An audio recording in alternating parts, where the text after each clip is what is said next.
আসসালামু আলাইকুম ওয়া রাহমাতুল্লাহি ওয়া বারাকাতুহু। দুরূদ শরীফ পড়ি।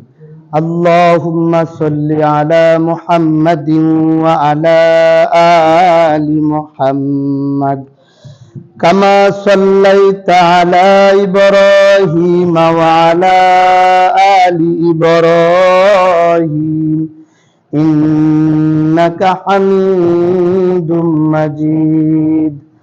اللهم بارك على محمد وعلى آل محمد كما باركت على إبراهيم وعلى آل إبراهيم إنك حميد مجيد। نحمده ونصلي على رسوله الكريم أما بعد فقد قال الله تعالى في كلامه المجيد وفرقانه الحميد فأعوذ بالله من الشيطان الرجيم بسم الله الرحمن الرحيم ولا تأكلوا أموالكم بينكم بالباطل صدق الله مولانا العظيم وقال النبي صلى الله عليه وسلم لا يدخل الجنة لحم نبت من السحت كانت النار أولى به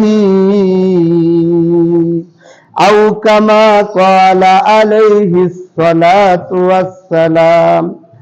আলহামদুলিল্লাহ, মহান আল্লাহ পাকের দরবারে লাখো কোটি শুকরিয়া যে আল্লাহ সুবহানাহু তাআলা আমাকে আপনাকে হায়াতের জিন্দেগিতে সুস্থ রাখা আল্লাহ তাআলা তার পবিত্র ঘর মসজিদে জুমার দিন জুমার নামাজ আদায় করার উদ্দেশ্যে মসজিদে আসার এবং বসার, দিনের কিছু কথাবার্তা আলোচনা করার এবং শোনার তৌফিক আল্লাহ তাআলা দান করেছেন। এজন্য আমরা অন্তর থেকে শুকর আদায় করি আলহামদুলিল্লাহ। গত জুমায় আলোচনা চলতেছিল যে হজে যাওয়ার প্রস্তুতি সম্পর্কে। এর মধ্যে আলোচনা শেষ দিকে হয়েছিল যে মা বোনরাও কি হজ করবে, তারা হজ করবে তাদের সম্পত্তি থেকে। তাদের সম্পত্তিটা কি, তাদের সম্পত্তিটা কি করে যারা ওয়ারিস সূত্রে মা বোনরা যেটা মালিক হয়, এটি কি করে ভাইয়েরা বঞ্চিত করে বোনদেরকে, ভাতিজারা ফুফুদেরকে বঞ্চিত করে, স্বামী তার স্ত্রীকে সম্পদ থেকে বঞ্চিত করে। আজকের আলোচনার বিষয়বস্তু হলো বঞ্চিত ওয়ারিসদের সম্পত্তির পাওনার বিষয় বয়ান প্রসঙ্গে। মুহতারাম হাজরিন, আল্লাহ সুবহানাহু ওয়া তাআলা এই ভূমিকায় আমি আপনাদেরকে বলতে চাইতেছি যে বোন, তারপরে ফুফু, স্ত্রী, এরা কি ওয়ারিস সূত্রে কি সম্পত্তির মালিক হয়। এদেরকে আজকে আমরা কি করতেছি, ওয়ারিস থেকে বঞ্চিত করতেছি। কিভাবে? ভাই বাপ মারা যাওয়ার পরে ভাই কি করে সম্পত্তির মালিক হয়ে যায় বলে, এরকম ভাবে তারা বাহানা তালাশ করে। যখন বোন তার সম্পত্তি নিবার আসে তো ভাই বলে, যুক্তি দিয়া বলে যে বোনের বাপে বিয়া দিয়ে দিছে সম্পত্তি খরচ করে, ওর আবার কি এর সম্পত্তি, ওর আবার কি এর ওয়ারিস। এই কথা বলে কি করে বোন তো তখন চুপ হয়ে যায়, আর কিছু কয় না, এরকম থাইমে থাকে। দ্বিতীয় নাম্বার, এরকম ভাবে ভাই পলিটিক্স করে। কি পলিটিক্স করে? যে ভাইয়ের বোনের তো আমার বোন জামার অনেক সম্পত্তি, কি কয় আমার বোন জামার অনেক সম্পত্তি, আমার বোনের আর এই সম্পত্তি লাগে, তো মানুষের কাছে বলে বেড়ায় যে আমার বোন এই সম্পদ নেওয়ার জন্য তার কোনো লজ্জা পায়, নিব না, অত অনেক আছে। এই কথা কয়ে কি করে বোনের সমাজের মধ্যে কয়ে বেড়ায় যে আমার বোন জামার অনেক সম্পদ আছে। এই কথা কয়ে বোনের ঠকায়, বোনের বঞ্চিত করে রাখে। বোন আর সম্পত্তি মানুষের কাছে শুনে যে ভাই বোনের প্রশংসা করছে, বোন জামার সম্পত্তির প্রশংসা শুনে বোন সম্পত্তি নেওয়া কি করে বাদ দিয়ে দেয়, কিন্তু এটা কিন্তু নিয়ম না। তৃতীয় নাম্বার ঢুকা যায় কি, যে বোনের সম্পত্তি বোনের কাছে বোন আমার মাফ করে দিছে। কি কয়, বোন আমার দিয়ে দিছে সম্পত্তি, আমি খাইতাছি কইরা, বোনে তো আমারটা নেয় না, বোনের অনেক আছে, এটা বোন আমার মাফ করে দিছে, দান করে দিছে। এই সমাজে এই সমস্ত ধোঁকা দিয়া যারা নাকি বোন আছে এদেরকে আমরা কি করতেছি, ঠকাইতেছি। মুহতারাম হাজিরিন, পবিত্র কোরআনের যে আয়াতে কারিমা আমি আপনাদের সম্মুখে তেলাওয়াত করেছিলাম, এই আয়াতে সূরা নিসার 24 নম্বর আয়াত, বিসমিল্লাহির রহমানির রহিম, আলা লা ইয়াহিল্লু মালুম ইমরিইন মুসলিমিন ইল্লা বিতিবিন নাফসিহি মিনহু আন তাবতাগু বিআমওয়ালিকুম মুহসিনিন। তো এই হাদিস শরীফে এরকম ভাবে আল্লাহর হাবিব সাল্লাল্লাহু আলাইহি ওয়াসাল্লাম বলতেছে, আলা লা ইয়াহিল্লু মালু, বলতেছে হালাল হবে না কোনো মানুষের জন্য খুশি মনে যদি কিছু দান না করে, একটা মানুষ সন্তুষ্ট চিত্ত যদি দান না করে, আর আমি যদি এটারে কি করি, মুসলমান যদি কোনো মুসলমানের সন্তুষ্ট চিত্তে দান না করে আর এটা নিয়ে যদি কোনো মুসলমান খায়, এটা কখনো কি হবে না, হালাল হবে না। হ্যাঁ, বলে ইল্লা লা ইয়াহিল্লু, হালাল হবে না মালুন ইমরিইন, কোন মুসলমানের জন্য মাল হালাল হবে না সেটা যদি কোনো মানুষ সন্তুষ্ট চিত্তে খুশি মনে দান না করে। তাহলে আমরা কি করতেছি, বোনের কষ্ট দিয়াই, তারে হক বুঝে না দিয়াই আমি এভাবে ধোঁকা দিয়ে কি করতেছি, বোনের অংশগুলি আমি একাই জবরদখল করে খাইতেছি। বোনের বিয়ে দেওয়া এটা তো বাপের দায়িত্ব, ঠিক না? মেয়েদেরকে বিবাহ দেওয়া এটা বাপ মায়ের দায়িত্ব, কিন্তু বাপ মা যদি মারা যায় তাহলে বড় ভাই যদি থাকে এটা তার দায়িত্ব। এই বলেই এই বিয়ে দেওয়ার বাহানা করে বোনের সম্পত্তি সে আত্মসাৎ করবে, এটা কখনোই সম্ভব না। আর এটা ইসলাম কি করে না, সমর্থন করে না, এটা জায়েজ না। তার উচিত হলো বোনের প্রাপ্য তাকে বুঝাই দেওয়া। বোন যদি তাকে স্বেচ্ছায় দিয়ে দেয় তাহলে সে খাইতে পারবে। মুহতারাম হাজরিন, এরপরে অনেক সময় সমাজে বলে বেড়ায় যে আমার বোন অনেক সম্পত্তির মালিক, কি করে, অনেক সম্পত্তির মালিক, এই সম্পত্তি ও নিব, মানে এরকম বোনে লজ্জা পায়, অপমান মনে করে। অনেক সময় মনে করে যে এরকম বোনের বিয়ে দিয়ে দিছে, তাহলে বোন আর আসবো কিন্তু থেকে, আর ভাই এই সম্পত্তি আছে কইরা খাক একাই, এটা মনে করে। কিন্তু এরকম মনে করাটা ঠিক না, কিন্তু ওই মহিলা তার প্রাপ্য অংশ নেওয়া উচিত তার। তাহলে তার সম্পত্তিটা কি হবে, এটাই তার সম্পত্তি। এই সম্পত্তি দিয়ে সে কি করবে, যাকাত দিবে, হজ করবে, অনেক ইবাদতের কাজে তার সহায়ক হবে। মালের মধ্যে কি হবে, বরকত হবে, মালের মধ্যে বরকত হবে।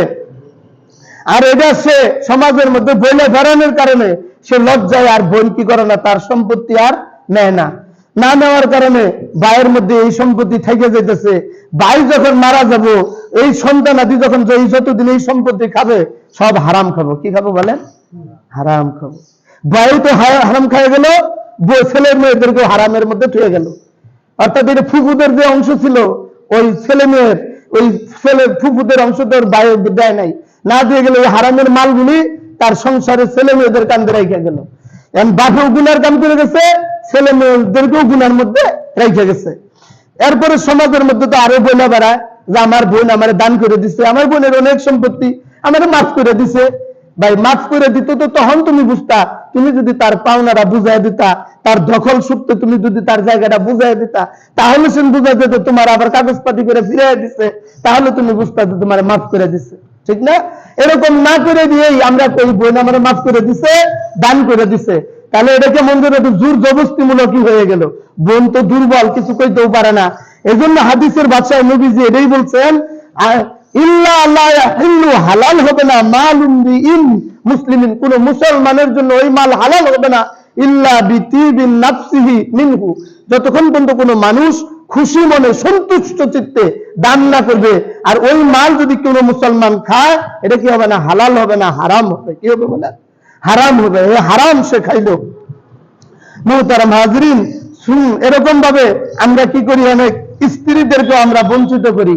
অনেক লম্বা লম্বা বড় মোটা মোটা অঙ্কের মোহর ধরি, কিন্তু 5 লাখ 10 লাখ এই সমস্ত যে মোহরানা ধার্য করে, কিন্তু এটি তো মানুষ দেয় না। না দিলে কি হইতেছে, যতদিন সংসার করবো জিনার গুনাহ হবে, হারাম অবৈধ সংসারের গুনাহ হইতেছে, যতগুলি সন্তান হবে জারজ সন্তান হবে। মুহতারাম হাজরিন, এরকম দুইটা মাল এত পবিত্র, এত উৎকৃষ্ট, বলে একটা হলো জিহাদের গনিমতের মাল। মুসলমান জিহাদ করে গনিমতের যে মালটা পাবে, এটা মুসলমানদের জন্য হালাল, উৎকৃষ্ট মাল, উত্তম মাল। আরেকটা হলো স্বামীর থেকে স্ত্রী যে মোহরটা পাবে স্ত্রীর জন্য সেটা পবিত্র মাল, সেটা হালাল মাল। অথচ আমরা সেটা কি করতেছি, স্ত্রীকে ঠকাইতেছি, স্ত্রীকে ঠিক মতো দিতেছি না। আগেই না দেওয়ার আগে কয় তুমি আমার মাফ করে দাও। এখন বেচারা মাফ না করে কি উপায় করবে বলেন? সংসার বিয়ে হয়ে আইছে, যদি তালাক দিয়ে দেয়, সংসারে না রাখে, এই বয়ে তো সে কয় ঠিক আছে মাফ করেই দিলাম। এটা এমন মাফ করে দেওয়া হলো যেমন নাকি ডাকাত ঘরে ঢুকে যায়, কয় এই তোর সম্পত্তি নিয়ে গেলাম, তুই খুশি মনে হাসি হাসি কয় যে দিয়ে দিলাম চুরি দেয়া। এখন বেচারা যান বাঁচানোর বয়ে তো এটাই কবো, হ্যাঁ আমার সমস্ত সম্পদ তোমারে দিয়ে দিলাম। যান বাঁচানোর লেগে কবো না। তুই স্ত্রী ওরকম একটা পর্যায়ে তারে বিয়ে করার পরে ঘরে আনছে, এখন যদি তুমি মাফ না করে দাও আমি কই যাবো, আমার তো এত সম্পত্তি নেই। স্ত্রী বাইর দেয়, তখন কি ওইটা কি মাফ করে দেওয়া হলো না ডাকাতি হলো? বলে ডাকাতি করার মধ্যে হয়ে গেল। এই জন্য স্ত্রীর হক হলো স্ত্রীকে বুঝাই দেওয়া। স্ত্রী যদি আপনাকে খুশি মনে দিয়ে দেয় সেটা আপনার জন্য খাওয়া হালাল, বৈধ। মুহতারাম হাজিরিন, তিনটা পবিত্র জিনিসের যখন সংমিশ্রণ হয় তখন এই তিনটা পবিত্র জিনিসের দ্বারা কি হয়, একটা পবিত্র মানে কঠিন বিধি আল্লাহ তাআলা সারায়া দেয়। বলতেছে মুফাসসিরিনে কেরাম বলেন, ইসলামের গবেষণায় বলেছেন মোহর হলো কি পবিত্র মাল। মোহর কি? সেই স্ত্রীর মহারানা, এটা পবিত্র মাল। এই মহারানার টাকা দিয়ে যদি কি করে মধু কিনে, মধু কেনার পরে মধুটা কি হালাল খাদ্য, পবিত্র খাদ্য, উৎকৃষ্ট খাদ্য, এটা জান্নাতি খাবার। কি খাবার? মোহর দাও কি পবিত্র মাল, হালাল মাল। তাহলে মোহরের টাকা দিয়ে পবিত্র হালাল মধু কিনছে, কেনার পরে বৃষ্টির পানির সাথে এটাকে কি করছে, আহার করছে, পান করছে। তো এই এর দ্বারাই কঠিন কঠিন রোগ আল্লাহ তাআলা সারায়া দেয়। সুবহানাল্লাহ। তিনটা পবিত্র জিনিস মিশ্রণ হয়েছে, একটা হলো মোহরের মাল, আর একটা হলো মধু, আর একটা বৃষ্টির পানি, সবচেয়ে বিশুদ্ধ পানি। এটা যদি সঠিকভাবে আমরা সংগ্রহ করতে পারি, এই বৃষ্টির পানি কি পবিত্র পানি এবং এর মধ্যে মানে বিশুদ্ধ বেশি।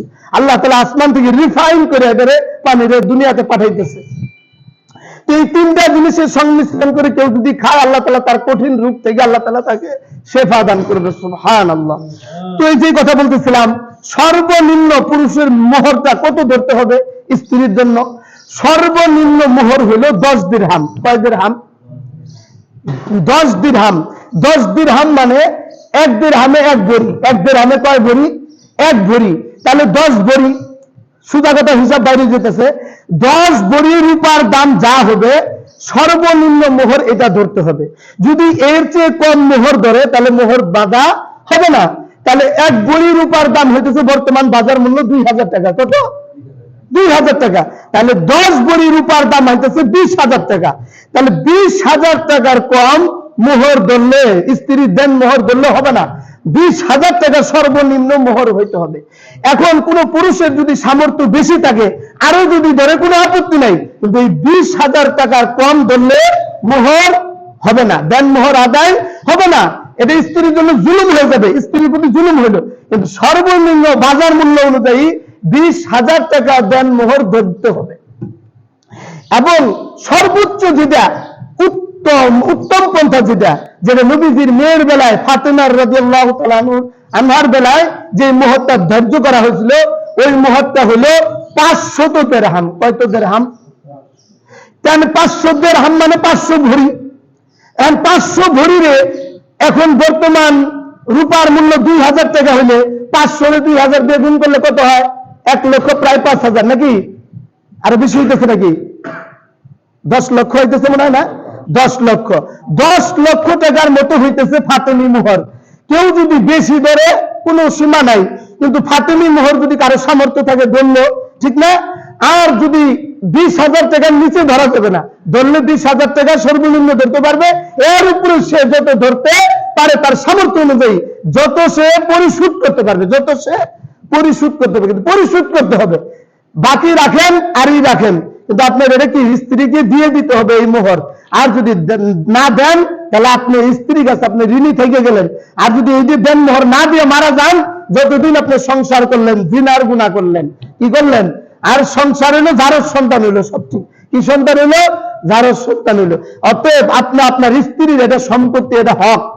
স্ত্রী মাল কোথায় থেকে পাবে? বাপ মারা গেলে বাপের ওয়ারিসের সম্পদ পাবে, স্বামীর দেন মোহরের টাকা পাবে, আবার এইগুলি সে খাটাইয়া বা কাজ কামে কইরা সে এইগুলির থেকে মাল বৃদ্ধি করে তার সম্পত্তি বৃদ্ধি পাবে। এই সম্পত্তি দিয়ে সে কি পাবে? জাকাত পরিশোধ করবে, হজ ফরজ হলে হজ করবে, কিন্তু স্বামীর মাল দিয়ে সে জাকাত দিতে পারবে না। স্বামীর উপরে জাকাত ফরজ হলে স্ত্রীর উপরে জাকাত ফরজ না, স্ত্রীর মালের উপরে স্ত্রীর জাকাত ফরজ হবে, স্বামীর মালের উপরে স্বামীর জাকাত ফরজ হবে, কিন্তু স্ত্রীর মালের উপরে স্বামীর জাকাত ফরজ হবে না, স্বামীর মালের উপর স্ত্রীর জাকাত ফরজ হবে না, স্ত্রীর মাল দিয়া স্বামীর হজ ফরজ হবে না, স্বামীর মাল দিয়া স্ত্রীর হজ ফরজ হবে না। আমার কথাটা বলছি, যার যার মাল দিয়া তার হজ করতে হবে, যার যার মাল দিয়া তার।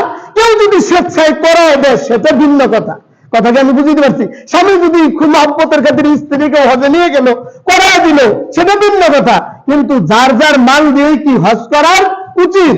তার যদি মাল থাকে তার উপরে হজ ফরজ তার করতে হবে, আর তার যদি সে হজ ফরজ না আদায় করে মারা যায় তাহলে এর জন্য কি সেই গুনাহগার হবে। স্ত্রী যদি তার মাল হয়েছে, সে যদি তার মাল অনুযায়ী কি না করে, এরকম ভাবে জাকাত না দেয়, হজ না করে, তাহলে স্ত্রী নিজের মালের কারণে নিজেই কি গুনাহগার হবে। এজন্য যার যার মাল আমরা তাকে কি ঠিক মতো বুঝাইয়া দিব। মুহতারাম হাজরিন, অনেক সময় ফুফু এই দুঃখ, ফুফুর দুঃখ এত যে দুঃখের কারণে পাথর যেমন নীরব হয়ে যায়, দুঃখ সইতে সইতে ফুফুর অন্তরটাও পাথরের মতো নীরব হয়ে গেছে, ঠিক না? ভাই কি করে বোনকে দেয় না, ভাই মারা গেছে এই অবস্থায় তার সম্পত্তি না দিয়ে, কিন্তু ভাতিজারাও খাইতেছে, ফুফুরেও দেয় না, ফুফুও চায় না, এরকম কত আর চাবো, চাইলে দেয় না, এই জন্য ওই নীরবে সয়ে যায়, দুঃখ তার অন্তরটা কি হয়েছে পাথরের মতো কঠিন হয়ে গেছে। মুহতারাম হাজরিন, তাই বঞ্চিত করেছে। আর ওই ছেলেরাও কি করেছে, ভাই যেমন বাপ যেমন তার বোনকে বঞ্চিত করছে, এখন ওই ছেলেদেরকে রেখে গেছে, ছেলেরাও ফুফুদেরকে ঠিক মতো বুঝায় দেয় না। যতদিন এই মাল বুঝায় না দিব ততদিন পর্যন্ত এই ছেলে মেয়েরা হারাম খাইলো। কি খাইলো? ফুফুদের অংশটা, পরের মাল হক ভক্ষণ করে যে খাইলো, এটা তারা কি খাইলো? হারাম খাইলো। হারাম মাল দিয়া শরীর, দেহ গঠিত শরীর, এটা জান্নাতে যাবে না। কই যাবে না? জান্নাতে যাবে না। কঠিন হাত ধমকির কথা বলা হয়েছে। মুহতারাম হাজরিন, এই বিষয়ে পবিত্র কুরআনে সূরা নিসার 13 এবং 14 নম্বর আয়াত আল্লাহ তাআলা বলেন, বিসমিল্লাহির রহমানির রহিম, তিলকা হুদুদুল্লাহ। এটা আল্লাহ তাআলার একটা সীমানা। এই যে যার যার হজ দিয়ে দিবেন, এটা কি আল্লাহ পাকের একটা সীমানা। এর সীমানা লঙ্ঘন যারা করবে, যে ব্যক্তি আল্লাহ আল্লাহ রসুলকে অবাধ্য হলো, অমান্য করলো, আর যে এই সীমানা লঙ্ঘন করলো, মানে আল্লাহ আল্লাহ রসুল যে আইন করছে এই আইনটা যদি না মানে, লঙ্ঘন করছে,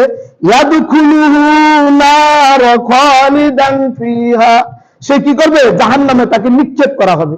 কি করা হবে? জাহান্নামে নিক্ষেপ করা হবে। খালিদান ফিহা, চিরস্থায়ী ভাবে সেখানে থাকবে। কঠিন কথা বলছে। ওয়ালাহু আযাবুম মুহিন, এবং তার জন্য যন্ত্রণাদায়ক, লাঞ্ছনাদায়ক শাস্তি আল্লাহ তাআলা রেখে দিয়েছেন জাহান্নামে। নাউযুবিল্লাহ। আল্লাহ তাআলা আমাদেরকে হেফাজত করেন। মুহতারাম হাজরিন, এই বিষয়ে সূরা বাকারার 188 নম্বর আয়াতে আল্লাহ তাআলা আরো ইরশাদ করেন, বিসমিল্লাহির রহমানির রহিম, ওয়ালা তাকুলু আমওয়ালাকুম বাইনাকুম বিল বাতিল। এই আয়াতের মধ্যে আল্লাহ তাআলা বলতেছেন যে তোমরা একে অপরের, পরস্পরে অন্যায়ভাবে, একে অপরের মানে পরস্পরের মধ্যে, নিজেদের মধ্যে একে অন্যের সম্পদ তোমরা কি করো না, এরকম ভাবে ভক্ষণ করে খায়ও না, জুলুম করে, অন্যায় করে।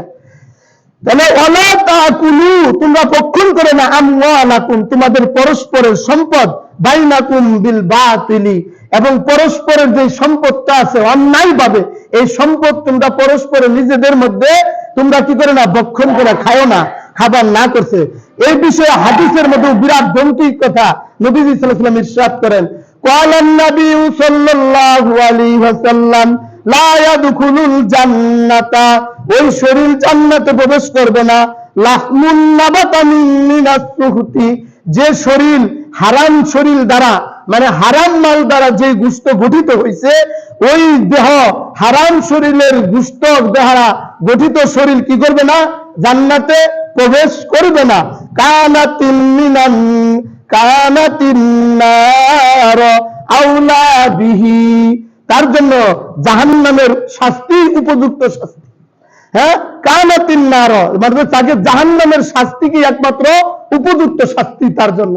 যে ব্যক্তি কি করলো, তার হারাম মাল, বোনের সম্পত্তি, ফুফুর সম্পত্তি দিলে না, স্ত্রীর মোহর দিলে না, বেন মোহর না দিয়া নিজেই এদিকে ভক্ষণ করতেছে, খাইতেছে, সংসারের মধ্যে হারাম রেখে যেতেছে, বলে এই হারাম মাল দিয়া গঠিত শরীর জান্নাতে কি করবে না, প্রবেশ করবে না। এটা জাহান্নামের শাস্তি তার জন্য একমাত্র উপযুক্ত। এক মূর্খের ঘটনা আমরা অনেক সময় এই সম্পত্তি না দিয়া কেমন করি এই ঘটনা থেকেই বোঝা যাব। এক মূর্খ মানুষ ছিল, গ্রাম্য যুবক, মায়ের সাথে কথা কাটাকাটির পর্যায়ে সামান্য একটা বিষয় নিয়ে মায়ের কি করছে, মারছে, মায়ের উপরে হাত তুলছে, আঘাত করছে। তো আমি ওর একটু করে কিছু পরে অনুশোচনা আছে, আরে মারে না মানলে হুজুর রাখা জান্নাতে যাইতে পারবো না, হয়তো বললো জাহান্নামে যাবো। এই কথা শোনার পরে এক হুজুরের কাছে গেছে, দেখো হুজুর, আমি তো আমার মারে মারছি, এখন তো শুনছি যে মারে মারলে নাকি জান্নাতে যাওয়া যায় না, তাহলে আমি তো আমার মারে মারছি, এখন আমি কিভাবে জান্নাতে যাবো, আমার জন্য এটা বাঁচার উপায় কি? এই লোক হুজুরে তারে শিখাই দিচ্ছে, তুমি তোমার মার থেকে কি চাবা, যা মাপ চাও, তোমার মা যদি তোমার মাফ করে দেয় তাহলে তুমি জান্নাতে যেতে পারবা, জাহান্নাম থেকে বেঁচে যাবা। তুমি হুজুরের কথা শুনে যায় মার কাছে যা মাপ চাইছে, এখন মায়ের পেটে চালাক করে, আমি তোরে কোনোদিন মাফ করবো না, তুই আমার যেই কষ্ট দিছস, স্বাভাবিকভাবে কষ্ট যদি দেয় সহজে কি আর মাফ করবো? এখন যে কিছু মাফ করবো না, তুই ফুলাই করছে কি কুড়াল নিচ্ছে হাতের মধ্যে, মাফ করবা তুই করবা না নাকি দিল। এখন বলেন, এইভাবে যদি তার মায়ের উপরে অত্যাচার করে, মাফ তো চাবার গেছে মাফ করবে না, আরো যদি কঠিন হুমকি দেয়, তাহলে মায়ের জান বাঁচানোর লেগে করবে না, বাবা তোরে মাফ করে দিলাম। আপনারাই বলেন, এটা কি মাফ করা হইলো না জুলুম হইলো? এই সন্তান কি মাফ পাইলো? তা আমাদের সমাজের অবস্থাটাও এমনই হয়েছে, আমরা বোনকে বোনের সম্পত্তির অংশ দেই না, না দিয়ে বিভিন্ন টাল বাহানা করি, বলে বাপে তোর বোনের বিয়ে দিয়ে দিচ্ছে সম্পত্তির তোলে, তুই আবার কি এর সম্পত্তি চাস, আর তোর স্বামী তার কম সম্পত্তি নাই, তাহলে আমার আর তোর কি লেগে লাগবো, তুই এ করে মাফ করে দে আমার, এই সেই বিভিন্ন টাল বাহানা করে বোনের কি করে, সম্পত্তি থেকে বঞ্চিত করে। তাহলে এই যে আমি বঞ্চিত করলাম, ওই যে যেমন মায়ের মানলো, মাপ চাইলো, এরকম মাপ চাওয়ার মতো ওইরকম হইলো, ঠিক না? তারে তার হক বুঝাইয়া দিয়া তারপরে যদি বোন স্বেচ্ছায় তাকে দিয়ে দেয়, ফুফু যদি ভাতিজাদেরকে এমনি দিয়ে দেয়, স্ত্রীর হাতে আগে বেলমোহর দিয়ে দিতে হবে, তারপরে যদি স্ত্রী খুশি হয়ে আপনাকে দিয়ে দেয়, তাহলে আপনার এইগুলি খাওয়া কি আছে, জায়েজ আছে। আর না হলে আপনি এগুলি হারাম খেলেন। কি খেলেন? হারাম দ্বারা শরীর গঠিত শরীর জান্নাতে যাবে না, কোথায় যাবে বলেন? জাহান্নামের শাস্তি তার জন্য একমাত্র উপযুক্ত শাস্তি। মুহতারাম হাজিরিন, পবিত্র কোরআনের সূরা ফাজরের 19 এবং 20 নম্বর আয়াতে এই বিষয়ে আল্লাহ তাআলা বলতেছেন, বিসমিল্লাহির রহমানির রহিম, وَتَأْكُلُوا التُّرَاثَ وَتَأْكُلُونَ التُّرَاثَ أَكْلًا لَمًّا। বলতেছে তোমরা কি করো, মানুষ অধিকাংশ সম্পত্তি কি করে, ভক্ষণ করে। وَتَأْكُلُونَ التُّرَاثَ أَكْلًا لَمًّا وَتُحِبُّونَ الْمَالَ حُبًّا جَمًّا। মানুষ কি করে, সম্পত্তির ভালোবাসা তার অন্তরের মধ্যে গাইতে পারে, সম্পদের ভালোবাসে, মালকে মহব্বত করে। আল্লাহ তাআলা এটাই বলতেছে, তোমরা কি করো, ওয়ারিসের সম্পদ তোমরা ভক্ষণ করো, খাইতেছো। ওয়াতাকুলুনা তুরাসা আকলাল লাম্মা, তারপরে বলতেছে ওয়াতুহিব্বুনাল মালা হুব্বান জাম্মা, আর সম্পদের ভালোবাসা তোমার অন্তরে বেশি পোষণ করতেছো। মুহতারাম হাজিরিন, সূরা ফাজরের এরকম ভাবে 17 এবং 18 নম্বর আয়াতে আল্লাহ তাআলা আরো বলেন, আরো ইরশাদ করতেছেন, বিসমিল্লাহির রহমানির রহিম, কাল্লা বাল লা তুকরিমুনাল ইয়াতীম। আল্লাহ তাআলা বলেন, তোমরা কি করো না, এটা কখনোই না, মানে এটা সম্ভব না। লা বাল লা তুকরিমুনাল ইয়াতীমা, তোমরা এতিমদেরকে সম্মান করো না। ভাই যদি মারা যায়, এতিম সন্তান যদি থেকে যায়, ভাই কি করে, ওদের সম্পত্তিটি দেয় না, রাস্তায় রাস্তায় ছেলে মেয়েগুলি ঘুরে এদের সম্পত্তি থেকে বঞ্চিত করে, বলে এদের হক তোমরা কি মাইরা খাইতেছো। ওয়ালা তাহাদুনা আলা তাআমিল মিসকিন। এরপর আল্লাহ তাআলা আরো বলেন, এতিমদেরকে তোমরা খাদ্য দানে তোমরা কি করো, একে অপরকে উৎসাহিত করো না, আরো কি করো, নিরুৎসাহিত করো, দিও না, ওদের কারো বঞ্চিত দিয়ে কি হবো, এই সেই বিভিন্ন তাল বাহানার কথা বলে। এগুলি যদি আমরা বলি, বোন, ফুফু, এতিম, অসহায়, এদের হক যদি নষ্ট করে, কি করে, এদের হক যে নষ্ট করবে, আল্লাহ তাদের উপর কি দিয়েছেন? ধমক দিয়েছেন। এগুলি ধমকের আয়াত। আল্লাহর পাকের ধমক, আল্লাহর ধমক তাদের উপর, আর আল্লাহর ধমক যার উপর পড়বে তার জন্য কি? ধ্বংস। তার জন্য বলেন ধ্বংস। দেখবেন দুনিয়াতে তার কোনো শান্তি নাই, খালি মামলা মুকদ্দমা সে পড়ে থাকবে, অসুখ বিসুখ তার ঘরের মধ্যে লেগেই থাকবে। কারণ তো হারাম দিয়ে জর্জরিত, বোনের দিয়ে নাই, কুকুরে দেয় নাই, নিজে ঠকাইছে মানুষের, এরকম স্ত্রীরে দেনমোহর দেয় নাই, এরকম ঝগড়া ফাসাদ, সবসময় শত্রুতা, স্ত্রী সন্তান অবাধ্য, তার ঘরের মধ্যে শান্তি নাই, অশান্তি। মনে হয় ঘরটা একটা জাহান্নামের টুকরা। দুনিয়াতেও সে অশান্তিতে থাকবে, আখিরাতেও তার জন্য অনন্তকালের শাস্তি অপেক্ষা করতেছে। এই জন্য এই শাস্তির থেকে যদি আমরা বাঁচতে চাই, পবিত্র কোরআনের মধ্যে আরো আল্লাহ তাআলা বলতেছেন সূরা ফাজরের 25 এবং 26 নম্বর আয়াতে, বিসমিল্লাহির রহমানির রহিম ফায়াউমাইযিন লা ইউআযযিবু আযাবাহু আহাদ। আল্লাহ তাআলা বলেন যে আল্লাহ পাকের আযাব, আল্লাহ পাকের আযাব, তার আযাব মতো, মানে আল্লাহর আযাবের মতো, আল্লাহর শাস্তির মতো আর কেউ আযাব দিতে পারবে না। পারবে ভাই? আল্লাহর শাস্তির মতো কেউ আযাব দিতে পারবে না। এমন একটা দিন আসতেছে, ফায়াউমাইযিন লা ইউআযযিবু আযাবাহু আহাদ। আল্লাহ পাকের শাস্তির মতো কেউ শাস্তি দিতে পারবে না। এরপরে বলতেছে ওয়ালা ইউসিকু ওয়াসাকাহু আহাদ। আল্লাহ পাকের বন্ধনের মতো, আবদ্ধ করার মতো আর কেউ এরকম বন্ধনে আবদ্ধ করতে পারবে না। আল্লাহ পাক যারা ধরবেন শক্তভাবেই ধরবেন, আল্লাহ পাক যারা শাস্তি দিবেন সেই শাস্তির থেকে কেউ রেহাই পাবে না।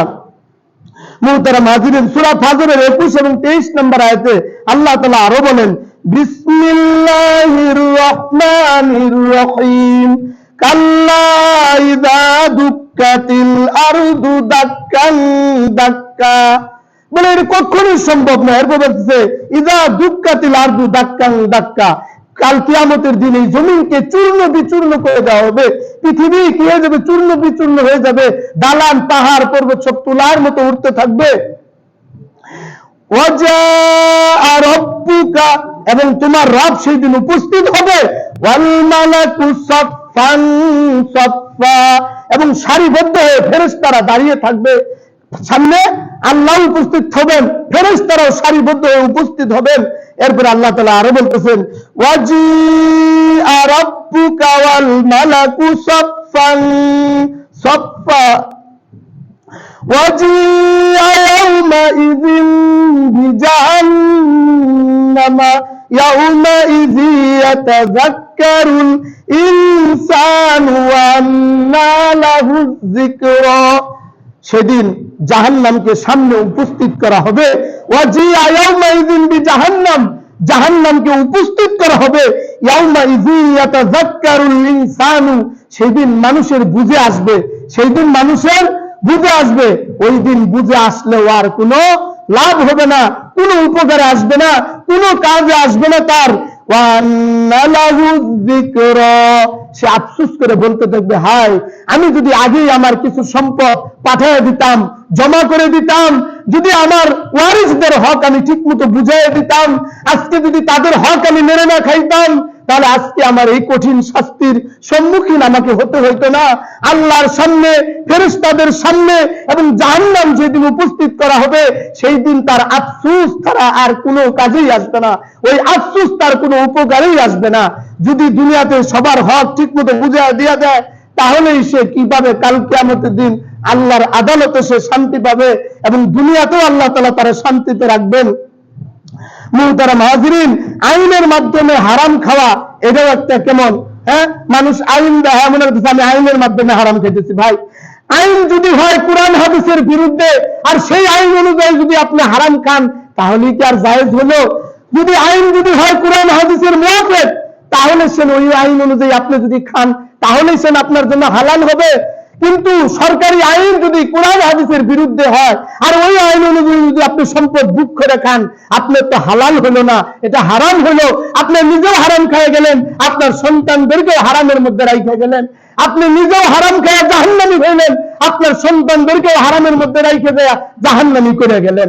এজন্য নিজে জীবিত থাকতেই আপনার যারা ওয়ারিস আছে, বোন আছে, ফুফু আছে, আপনার স্ত্রী আছে, মেয়ে আছে, এদের সম্পত্তির ওয়ারিস হক আপনি ঠিক মতো বুঝাইয়া দিয়া দেন, তাহলে আপনি দুনিয়াতেও শান্তি পাবেন, আখিরাতেও আল্লাহর আদালতে শান্তি পাওয়া যাবেন এবং জাহান্নাম থেকে মুক্তি পাওয়া যাবেন। মুহতারাম হাজিরিন, ব্রিটিশ সরকারের দৃষ্টিতেও শরীয়তের কি ছিল? পাবন্দি ছিল। যখন ব্রিটিশরা এই দেশ শাসন করেছিল তখন তাদের মধ্যে একটা চিন্তা ছিল, যত অর্থকৃত সম্পত্তি আছে সব তারা সরকারের আওতায় নিতে চাইছিল। তারা যারা উকিল আছে তাদের সাথে পরামর্শ করেছিল যে উকিলদেরকে বলছে তোমরা এরকম একটা ব্যবস্থা করো যে আইন খুঁজো, যে আইনের মাধ্যমে মানে অর্থকৃত যে সমস্ত সম্পত্তি এটা সরকারের আওতাধীন থাকবে, সরকার তার এটা নিজস্ব অনুযায়ী ব্যবহার করবে। এটা তার উকিলদেরকে যখন তিনি ব্রিটিশ সরকার এটা বলছে, উকিলরা কি করলো? বিভিন্ন উলামায়ে কেরামের কাছে শরণাপন্ন হইল। হওয়ার পরে তারা উলামায়ে কেরামের কাছে মাসলা জানতে চাইলো যে হুজুর, যেমন মসজিদের সম্পত্তি, ঈদগাহ মাঠের সম্পত্তি, যেমন আরো কবরস্থানের সম্পত্তি, এগুলো কিন্তু মানুষ অর্থ করে দেয়, ঠিক না? এগুলো কিন্তু সরকারে সরাসরি আসে এখানে দখল করতে পারে না, কিন্তু ওই দেশ ওই এলাকার মানুষ যারা গণ্যমান্য যারা দান করছে তাদেরই কর্তৃত্ব থাকে ওই জায়গার সম্পত্তির মধ্যে, ঠিক না? ওই কথাটাই যায় উলামায়ে কেরামের কাছে ওই উকিলরা জিজ্ঞাসা করছে যে অর্থকৃত সম্পত্তির মধ্যে সরকারের কোন অনেক কি খাটাইতে পারবে কিনা, কর্তৃত্ব খাটাইতে পারবে কিনা, আর সরকারে দিতে পারবে কিনা এটা। তখন ইমাম আশরাফ আলী থানভী রহমতুল্লাহ আলাইহি ওই উকিলকে, ব্যারিস্টারকে বলেছিলেন যে দেখেন, আপনি দুইটা জিনিস থেকে বঞ্চিত করতেছেন। যদি এমন হয় একটা লোক আপনার পকেট থেকে 100 টাকা ছিনতে নিয়ে নিল, আপনি 100 টাকার ক্ষতির মধ্যে পড়ে গেলেন, ঠিক না? আরেকবার একটা লোক আপনাকে 100 টাকা হাদিয়া দিতে চায় বা দান করতে চায়, কিন্তু আরেকটা লোক আপনাকে কি করলো? এই 100 টাকা দেওয়ার থেকে তারে নিষেধ করলো, তাহলেও তো আপনি বঞ্চিত হলেন, ঠিক না? কিন্তু সরকার যদি এই সম্পত্তিটা তার কর্তৃত্বের মধ্যে নিয়ে নেয়, তাহলে মানুষের এখানে আর দান করার সুযোগও থাকলো না, আর সরকারও এনে কিছু করার আর থাকলো না। তাহলে সরকারও দান করতে পারতেছে না, এখানে মানুষেরও দান করার থেকে বঞ্চিত করতেছে। অর্থাৎ এখানে যে নাকি দান করে, যে অর্থ করে দেয়, তার পরিবার জনের মধ্যেই এটার কর্তৃত্ব দায়িত্ব মানে দেখাশোনা করার তাদের কাছে এই দায়িত্ব ভার মানে কি করে পৌঁছায়। অর্থাৎ তারাই এটার দেখাশোনা করবে, দেখভাল করবে, পর্যায়ক্রমে তার বংশানুক্রম এটা দেখাশোনা করবে। এইটাই হলো শরীয়তের নিয়ম। কিন্তু যখন এই মাসালাটা উকিলরা, ব্যারিস্টাররা ওই ব্রিটিশ সরকারের কাছে পৌঁছাইলো, ব্রিটিশ সরকারের আবার ওদের যে পরামর্শ সভা আছে, পরামর্শ সভার মধ্যে এটা তারা ডালছে যে দেখেন আমরা এটা পরামর্শ করে উলামায়ে কেরাম এটা বলছে এটা কি নয়, জায়েজ নাই। তখন উলামায়ে কেরামের এই পরামর্শকে ব্রিটিশ সরকার নির্দ্বিধায় মাইনে নিছে, না এটাই ঠিক, এইটার মধ্যে কোনো হস্তক্ষেপ করা চলবে না। কিন্তু আমাদের দেশের ভাগ্যে এমন এক সরকার জুটেছিল, যে সরকার বর্বর যুগের সরকার হয়েছিল, সেই পাকিস্তান আমলের, বলে সেই বর্বর সরকার মুসলিম পারিবারিক আইন নামে যে আইনটি তারা করেছে, এই আইন তারা করেছে অমুসলিমের আইন করেছে, নাম দিয়েছে মুসলিম পারিবারিক আইন, কিন্তু আইন করেছে কোরআন হাদিসের বিরুদ্ধে আইন করেছে।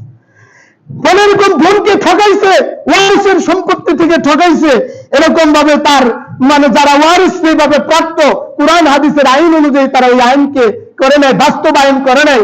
আজও এই দেশের মধ্যে স্কুল, কলেজ, ল, ভার্সিটির মধ্যে এরকম তারা কোরআন হাদিসের বিরুদ্ধে আইনগুলি তারা পড়তেছে। এই আইনগুলি পড়েই তারা ল শিখতেছে, আর ব্যারিস্টার হইতেছে, উকিল হইতেছে। বলে মুহতারাম হাজিরিন, কিন্তু এদেশে এক বর্বর সরকার শাসন করে এই আইনগুলি করে দিয়েছিল, কিন্তু এই সরকারের আইনের মাধ্যমেও যদি আমি হারাম খাই তাহলে কি হালাল হবে?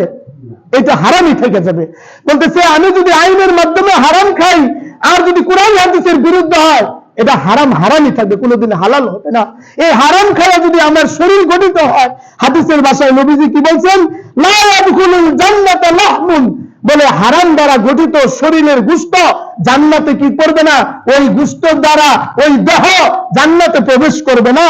বলতেছে লাহমুন নাবাতা মিনাস সুহতি, যে শরীরের গোশত হারাম দ্বারা গঠিত হয়েছে ওই দেহ জান্নাতে প্রবেশ করবে না। কানাতুন নার আউলা বিহি মিনহু, তার জন্য জাহান্নামের শাস্তি কি উপযুক্ত, তার জন্য জাহান্নামের শাস্তি উপযুক্ত। মুহতারাম হাজিরিন, এরকম যে কথা বলতেছিলাম, আল্লাহ পাক আমাদের সৃষ্টিকর্তা, আল্লাহ পাক আমাদের সৃষ্টিকর্তা। বলে এরকম ভাবে স্রষ্টাকে অবাধ্য করে, স্রষ্টা মানে কি আল্লাহ, স্রষ্টাকে অবাধ্য করে, অবাধ্য হয়ে সৃষ্টির আইন মানা জরুরি নয়। সৃষ্টির আইন মানা মানে যে মাখলুক আল্লাহ তাআলা তৈরি করছে, এই আইন কে তৈরি করছে? মানুষ তৈরি করছে। তাহলে মানুষ কি আল্লাহর সৃষ্টি? তাহলে স্রষ্টার আইনকে অমান্য করে সৃষ্টির আইন মানা যাবে না। বুঝতে পারছি? এই আইন যদি আপনি মানেন তাহলে আমার আপনার ঠিকানা কি হবে বলেন? জাহান্নাম। আমার আপনার ঠিকানা কি হবে? জাহান্নাম। কখনোই এই হাদিসের মধ্যে এরকম আল্লাহর হাবিব সাল্লাল্লাহু আলাইহি ওয়াসাল্লাম বলেন, লা তাআতা লিমাখলুকিন বিমাসিয়াতিল খালিকি, অর্থাৎ স্রষ্টার কে আল্লাহ তাআলাকে অবাধ্য হয়ে মাখলুকের আইন মানা যাবে না, মাখলুকের অনুসরণ করা যাবে না। যদি করি তাহলে আমার ঠিকানা হবে জাহান্নাম, আর আমাকে জাহান্নামে যেতে হবে, জান্নাতে আমি প্রবেশ করতে পারবো না। মুহতারাম হাজিরিন, এজন্য আমাদের সকলের উচিত, আমাদের যাদের বোন আছে, বাপ যাদের মারা গেছে, বোনের হক প্রাপ্য তাকে ঠিক মতো বুঝে দিয়ে দেওয়া। যদি বাপ মারা যায় থাকে, আমাদের যাদের ফুফু রয়ে গেছে, ফুফুদের হক যারা এখনো আমরা দেই নেই, তাদের হক ঠিক মতো বুঝে তার কাছে দিয়ে দেওয়া। ফুফু অথবা বোন এরা যদি খুশি মনে তাদের অংশটা আমাকে দিয়ে দেয়, তাহলে খাওয়া এটা জায়েজ আছে, হালাল হবে। আর অন্যথায় এটা হারাম হবে, হালাল হবে না। এটা আপনার জন্য খাওয়া কোনোদিনই হালাল হবে না, হারাম হারাম হারাম। এই হারাম খাওয়া যদি আপনি মারা যান, আপনার ঠিকানা হবে জাহান্নাম। এজন্য যার যে হক আছে, যার যে প্রাপ্য আছে, স্ত্রীর যে মোহর আছে, এটা আমরা সকলেই পরিশোধ করে দিব। এটি স্ত্রীর মাল, এটা নারীর মাল। এই মাল দিয়ে সে হজ করবে, এই মাল দিয়ে সে যাকাত দিবে, এই মাল দিয়ে সে তার খুশি মনে তার ইবাদত করবে। ইসলামের আইন সে পুরো আইন, অনেক ইবাদত মালের দ্বারা করতে হয়। তাহলে এই ইবাদত গুলি ওই নারীর জন্য করা সহজ হয়ে যাবে। আর আমি যদি এগুলি না দেই, তাহলে আমি অন্যের হক মাইরা খেলাম। এজন্য আল্লাহর আদালতে আমাকে আপনাকে জবাবদিহি করতে হবে। আখেরাতেও ধরা খেতে হবে, দুনিয়াতেও ধরা খেতে হবে। এই ধরার থেকে আমরা সবাই বাঁচতে চাই না ভাই? যদি বাঁচতে চাই তাহলে আমরা সবার হক ঠিক মতো আমরা কি করব? দিয়ে দিব, এবং আল্লাহর কাছে চাবো, আল্লাহ আপনি আমাদেরকে হারাম থেকে হেফাজত করেন, হালাল খেয়ে আমাদেরকে জান্নাতে যাওয়ার তৌফিক দান করেন। সকলে বলেন আমিন। যারা কবলাল জুম্মার সুন্নাত পড়েন নাই, পড়ে নেন।